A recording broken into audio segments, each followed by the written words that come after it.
Takže príjemný a ničím nerušený dobrý večer, milí televízni diváci.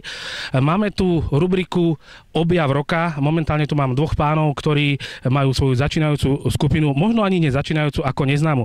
Páni, v aký štýl hráte, čomu sa venujete? Čo by ste nám vedeli povedať o sebe, alebo ako by ste sa chceli sprezentovať? Tak ja myslím, že úplne všetko povie náš názov Tresky vlesky. A jedná sa o... Hlavne blesky.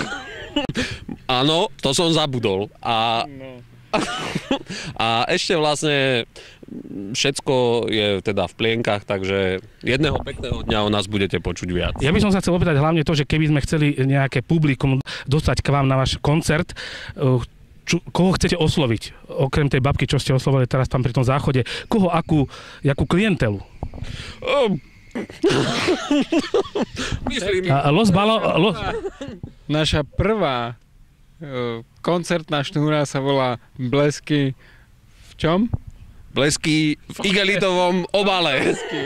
Ja si myslím, milí diváci, že podľa tohto obalu sme došli na to, že to bude prvá aj posledná ich koncertná šnúra. Páni, chceli by ste ešte niečo odkázať vašim potenciálnym... Áno. Áno, určite áno. A teda... A to sme chceli povedať, že toho sme sa báli. Áno, po tráve sa nechodí, po tráve sa smeje. Dobre, myslím, že tí, čo to pochopili, tí, čo nepochopili, to bol asi Boďo, ja som už presadil tvoje meno. Je niečo, na čo by ste vy chceli ešte upozorniť, alebo čo by ste chceli, aby sa sprezentovalo, keďže ste si to zaplatili a nemalé love to stálo? Tak love niekedy sú, niekedy viac, niekedy menej, ale odprezentujem to jednoducho.